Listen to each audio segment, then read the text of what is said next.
Hi everyone, आप सबका स्वागत है कोड फॉर एजुकेशन के अंदर। जैसे कि आप सबको पता है कि नेक्स्ट जेएस की सीरीज कंटिन्यू कर रखी है मैंने। ये है पार्ट नंबर 15। इसके अंदर मैं आपको बताऊंगा आप रेंडरिंग किस तरीके से होती है नेक्स्ट जेएस के अंदर। डिटेल में कवर करूंगा मैं आपको ये टॉपिक। एंड हम देखेंगे कि कौन कौन सी चीजें हमें मिलती हैं रेंडरिंग के अंदर और वो नेक्स्ट जेएस के अंदर कैसे वर्क करती हैं इन डिटेल। तो वीडियो को पूरा देखिएगा, वीडियो काफी इंटरेस्टिंग है, तो वीडियो में बने रहें। तो जैसे कि आप सबको पता है कि नेक्स्ट जेएस की सीरीज कंटिन्यू है, प्लेलिस्ट का लिंक डिस्क्रिप्शन में अवेलेबल है। कोई भी डाउट होता है आपको तो कमेंट करके अपने डाउट को आप पूछ सकते हैं। एंड आपको मेरे किसी वीडियो से रिलेटेड कोई डाउट होता है तो कमेंट करके अपने डाउट को आप पूछ भी सकते हैं। और सारे के सारे सोशल मीडिया के प्लेटफॉर्म के लिंक्स डिस्क्रिप्शन में अवेलेबल हैं, जाके वहां पे आप फॉलो भी कर सकते हैं। चलिए यहाँ पे देखते हैं सबसे पहले what is a rendering in the next JS, right. तो ये बहुत कॉमनली और बहुत पूछे आने वाला क्वेश्चन है इंटरव्यू के अंदर कि रेंडरिंग होती क्या है नेक्स्ट जेएस के अंदर।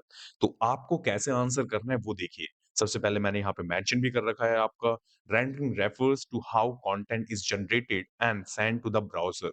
अब जी ये रेंडरिंग का पार्ट आता कैसे है? जब कभी भी हम एचटीएमएल, सीएसएस या अलग तरीके से हम फाइल बनाते थे, जो कि ब्राउज़र के अंदर जाती थी चीज़ें, तो वहाँ पे हमारा कोड आपका कन्वर्ट होके एचटीएमएल के फॉर्म में मिलता था, राइट? हम बात करें नेक्स्ट जेएस की, हम बात करें यहाँ पे रिएक्ट की, जो कि मैंने अभी पिछली सीरीज़ बनाई है आपके लिए रिएक्ट की, उसके अंदर क्या है आपका, सारा कुछ हम आपका जेएस के अंदर लिख रहे हैं, जेएस आपका कन्वर्ट करके एचटीएमएल बना रहा है ब्राउज़र के लिए, जिसको ब्राउज़र रीड कर पा रहा है प्रॉपर तरीके से, ओके? देन इसके बाद आप देखेंगे यहाँ पे in Next.js there are multiple way to render pages before sending them to the client. अब क्लाइंट के पास जाने से पहले, लाइक ब्राउज़र पे जाने से पहले हमारे पास में बहुत सारे वेज़ निकल के आते हैं Next.js के अंदर। तो वही सारे के सारे वेज़ हम देखने वाले हैं आज की इस वीडियो के अंदर। तो देख लेते हैं कौन-कौन से पॉइंट्स हैं। सबसे पहले आपका पॉइंट निकल के आता है यहाँ पे, it depends on the method you choose, right. मैंने यहाँ पे ये लिखा है, तो कौन से मेथड्स की बात कर रहा हूँ मैं? मैं बात कर रहा हूँ आपका यहाँ पे स्टैटिक जनरेशन की या फिर आपका सर्वर साइड रेंडरिंग की। इट मीन्स एसएसजी और एसएसआर, ये 2 ही आपको देखने को मिलेंगे सबसे ज़्यादा इस नेक्स्ट.जेएस के अंदर। देन इसके बाद यहाँ पे आपको देखने को मिलेगा आपका Next.js automatically optimized content generation for the performance based on the whether it's pre-rendered on the dynamic rendered। अब प्री-रेंडर्ड क्या है आगे चल के मैं अभी आपको बताऊंगा, और डायनेमिक के बारे में बहुत बार आपने मेरे मुंह से सुना होगा कि जब कभी भी हम कोई रिक्वेस्ट सेंड करते हैं, जो भी हमारा सर्वर से डेटा आता है, डेटाबेस से डेटा आता है, वो डायनेमिक कहलाता है, राइट। तो यहाँ पे ये 2 ही मेथड सबसे ज़्यादा देखी जाएँगे आपके नेक्स्ट.जेएस के अंदर, और जो कि परफॉर्मेंस बूस्ट करते हैं आपके। दैट्स व्हाई आपने देखा होगा हर किसी को बोलते हुए कि रिएक्ट से मच बेटर है नेक्स्ट, वो यही कारण है आपका, ठीक है? इसके बाद है नेक्स्ट। इसके बाद आपको मैंने बताया था कि कंपोनेंट लेवल पे भी चीज़ें होती हैं आपकी क्लाइंट साइड और सर्वर साइड, राइट? जैसे कि मैंने आपको बहुत सारी फाइल्स के अंदर करके दिखाया था कि हम क्लाइंट यूज़ करते हैं तो वो कंपोनेंट बन जाता है आपका सीएसआर, इट मीन्स कि क्लाइंट साइड रेंडरिंग, ठीक है? अब आपको उसी कंपोनेंट को अगर सर्वर साइड रेंडरिंग करना है तो एसएसआर, इट मीन्स कि सारी चीज़ें आपके सर्वर से आएँगी, वहाँ पे आपका यूज़र से रिलेटेड इंटरैक्शन वाला काम नहीं कर पाएँगे आप। ये सारी चीज़ें मैंने पिछली वीडियोज़ में बता रखा है, डिटेल में देख लेना तभी समझ में आएगा जो मैं बोल रहा हूँ अभी, ओके? इसके बाद देखिए कुछ मैंने क्लाइंट साइड रेंडरिंग के बारे में रखा है जिसे हम सीएसआर बोलते हैं। कन्फ्यूज़ मत होना, ये शॉर्ट फॉर्म्स जो मैं बता रहा हूँ, ये 1 बार 2 बार रीड करने के बाद में आपको याद हो जाएगा और इसी तरीके से आप इंटरव्यू के अंदर भी बताना जो मैं आपको बता रहा हूँ, okay? Content is rendered in the browser using HTML. Content is the render in content is rendered in the browser using JavaScript. It means जैसे मैंने आपको बताया जावास्क्रिप्ट सारी चीज़ों को लेके जाता है वहाँ पे ब्राउज़र पे, एंड देन उसके बाद में एचटीएमएल, सीएसएस जो भी फॉर्म्स होते हैं वो आपके कन्वर्ट होके यूज़र हमारी वेबसाइट को एक्सेस कर पाता है प्रॉपर तरीके से, राइट? तो ये हो गया आपका क्लाइंट साइड के अंदर। बट सर्वर साइड रेंडरिंग के अंदर क्या होती है चीज़ें, उसका एक छोटा-सा पॉइंट देखिए आप। Content is generated on the server for each request and send to the client. It means जितनी बार भी आपके यूज़र्स, जितनी बार भी आपके यूज़र, सपोज़ आपके पास में 100 यूज़र हैं, आप 100 रिक्वेस्ट भेजेंगे तो 100 टाइम्स आपका क्या होगा, वहाँ पे आपका डेटा डायनामिक बनेगा, और वही डेटा डायनामिक आपका क्लाइंट साइड पे जाएगा। वो सारी की सारी चीज़ें आपकी कंट्रोल करती है एप्लीकेशन, जो कि हम मैनेज करते हैं मिडलवेयर की तरह में, ठीक है? इसके बाद देखते हैं नेक्स्ट। नेक्स्ट हमें मिलता है इसके अंदर कुछ और like pre rendering. Pre rendering ही आपकी बहुत इंपॉर्टेंट होती है क्योंकि प्री रेंडरिंग के अंदर ही आपका एसएसजी एंड एसएसआर आता है। इट मीन्स कि साइट जनरेशन, ओके, एंड आपका सर्वर साइड रेंडरिंग। तो ये प्री रेंडरिंग होती क्या है? जब कभी भी आप बिल्ड बनाते हैं, जैसे आपको मैंने रिएक्ट के अंदर बिल्ड बनाना सिखाया है, तो बिल्ड बनाने टाइम पे आपने देखा होगा स्टैटिक फ़ोल्डर्स बन जाते हैं हमारे index.html के ये सारे। तो ये हमारे क्या होते हैं ऑलरेडी टेम्पलेट्स रेडी हैं। इट मीन्स कि हमारी फाइल्स रेडी हैं, जो कि आपका जब कभी भी कोई नया यूज़र आता है आपकी साइट पे और ऑलरेडी आपने कुछ टेम्पलेट्स बना के रखे हुए हैं, तो वो एक्सेस कर पाता है। तो वही चीज़ मैंने यहाँ पे मेंशन भी कर रखी है आपकी the process of the rendering HTML at build time improving performance by serving pre build content to user. It means कि जो चीज़ें आपने बना रखी हैं बिल्ड के अंदर, आपके बिल्ड रिक्वेस्ट पे, राइट? वो चीज़ आप सर्व कर पा रहे हैं किसको? यूज़र को। बट ये तभी आपके लिए पॉसिबल है जब आपका कंटेंट स्टैटिक होगा। बट अगर आपका कंटेंट डायनामिक होगा, तो ये प्री रेंडरिंग वाला लॉजिक आपका वहाँ पे वर्क नहीं करता। क्यों? आगे चल के मैं अभी आपको बताता हूँ। इसके बाद देखेंगे आप यहाँ पे स्टैटिक जनरेशन जिसे एसजी कहते हैं। Pages are rendered at build time generating static HTML that can be cached and served directly. It means अगर आपका जो भी बिल्ड के टाइम पे जो भी चीजें बन रही हैं लाइक स्टैटिक कंटेंट है, वो सारा का सारा जनरेट होगा आपका, राइट? एंड वो अगर कैशे में भी है तो वो डायरेक्टली सर्व कर सकते हैं यूजर को। बट अगर हमारे पास में डायनेमिक डेटा आ जाएगा तो वो सर्व नहीं हो सकता वहां पे। तो ये ध्यान रखिएगा यहाँ पे, इसलिए मैं डिफरेंस और चीजें बताते हुए चल रहा हूँ आपको। ओके, इसके बाद आपका एसएसआर। ओके, एसएसआर के अंदर क्या होता है कि जैसे मैंने आपको बताया हर एक रिक्वेस्ट पे जाएगी चीजें, डायनेमिक डेटा बनेगा, देन फेच होगा उस कंपोनेंट के अंदर, देन उसके बाद में वो स्पेसिफिक कंपोनेंट जनरेट होगा आपके ब्राउज़र पे जो कि आपका यूज़र है या क्लाइंट है, ओके? तो आप समझ गए ये जितने भी पॉइंट्स मैंने आपको बताए। अब मैं डायग्राम के साथ में आपको चीज़ें समझाता हूँ कि कैसे वर्क करती हैं, राइट? आपके पास में एसएसजी है और एसएसआर है, समझिए, like static site generation and आपका सर्वर साइड रेंडरिंग। अब सर्वर साइड रेंडरिंग को समझिए सबसे पहले कि सपोज़ मैं एज़ अ यूज़र लैपटॉप है मेरा, इस लैपटॉप से एक नई रिक्वेस्ट गई सर्वर पे और सर्वर ने रिक्वेस्ट भेजी किसको? डेटाबेस को। डेटाबेस में वो रिक्वेस्ट आपकी सक्सेसफुली जनरेट हो गई एंड देन उसके बाद डेटा रिवर्ट करा हमने और सर्वर के पास आया और सर्वर ने रिक्वेस्ट आपकी यूज़र के एंड में दे दी। ये हो गया आपका डायनामिक जनरेटेड एचटीएमएल, ओके।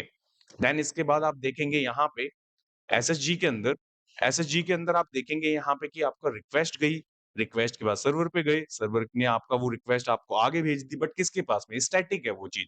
तो किसके पास में जाती है वो? एचटीएमएल, सीएसएस, जेएस की फाइल पे और डायरेक्टली विदाउट रिस्पॉन्सिंग वो आपका सारा रिस्पॉन्स किसके पास जा रहा है? यूज़र के पास में जा रहा है, जो कि मैंने यहाँ पे मेंशन कर रखा है, ठीक है? तो ये दोनों आपके डिफरेंसेस होते हैं आपके स्टैटिक साइट जनरेशन के अंदर और आपके सर्वर साइड रेंडरिंग के अंदर। ये बहुत इंपॉर्टेंट है, इसलिए इतनी डिटेल में मैं चीज़ें समझा रहा हूँ आपको, जिससे कि आप समझ सकें। ओके?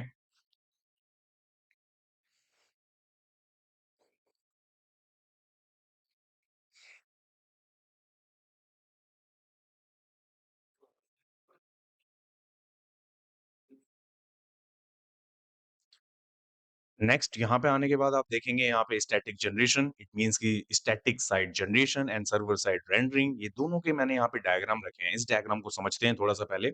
एसएसआर और एसएसजी के अंदर क्या डिफरेंस है? एसएसआर अगर आप यूज कर रहे हैं अपनी एप्लीकेशन के अंदर, तो मानिए आपके यूजर ने एक रिक्वेस्ट रेज करी, राइट? और वो कंपोनेंट आपका एसएसआर में बना हुआ है, it means server side rendering consume कर रहा है। तो वो रिक्वेस्ट जाएगी आपके यहाँ पे सर्वर के पास में, सर्वर से वो रिक्वेस्ट गई डेटाबेस के पास में, डेटाबेस ने वेरिफिकेशन करके सब कुछ जनरेट कर दिया वहाँ पे और डेटा रिवर्ट कर दिया, राइट? अब वो डेटा आपका सर्वर के पास में आ चुका है, तो वो सर्वर आपका पूरा डेटा आपके फ्रंट एंड पे दे देगा। इट मीन्स कि यूज़र क्लाइंट की तरफ आपको शो कर देगा। तो वो हमारा क्या कहलाएगा?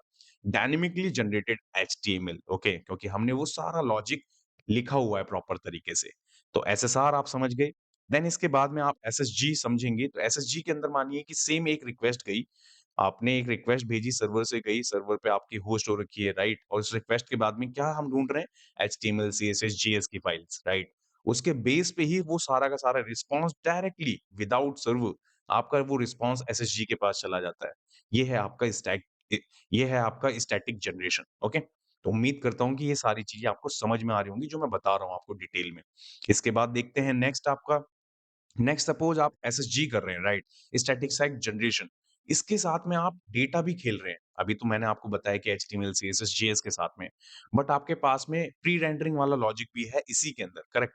तो क्योंकि ये सारी चीज़ें आपके प्री रेंडर के अंदर आती हैं, तो यहाँ पे सपोज़ आपके पास में स्टैटिक जनरेशन है, जैसे ब्लू आइकन आपको यहाँ पे दिख रहा होगा और ये HTML generated by the build time है। जब ये हमने बिल्ड बनाई ना, उस टाइम पे हमारे पास में ये थी चीज़ें, राइट? तो अब एक यूज़र आता है, अब वो यूज़र क्या रिक्वेस्ट करता है कि भई मैं हेलो गिग्स देखना चाहता हूँ, राइट? अब वो hello gigs without external data के साथ में देखना चाहता है, तो वहाँ पे उस टाइम पे हम क्या दिखा सकते हैं उसे? हम दिखा सकते हैं उसे बाय डिफ़ॉल्ट वाली चीज़ जिसे हम कहते हैं it's pre rendered if only static data. जो हमने ऑलरेडी यहाँ पे स्टैटिक लिखा है, कोई भी डायनामिक से रिलेटेड वर्क नहीं है वो, ओके?